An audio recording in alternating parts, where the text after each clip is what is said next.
Welcome. In the following video, we'll briefly analyze some results of the case study walkthrough of template number 3. All results are based on the previously defined functional unit. In this case, 1 meter of running length of wall with a 3 meter high retaining wall solution. If the total project length were to be, let's say, 100 meters, all it would take to get the approximate whole project emissions will be to multiply the CO2 equivalent emissions of each scenario by a factor of 100.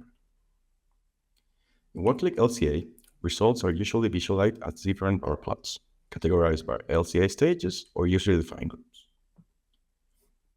For our case study, it can be easily seen the advantages regarding CO2 emissions of geosynthetic-based solutions compared to concrete-based solutions. For our scenarios, most of the impact originates from the A1 to A3 life cycle stages, meaning material manufacturing.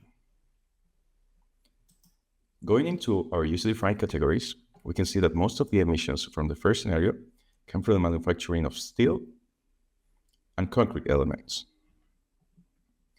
On the other hand, reinforcer walls use the compacted soil mass as the main structural element, considerably reducing their CO2 equivalent emissions.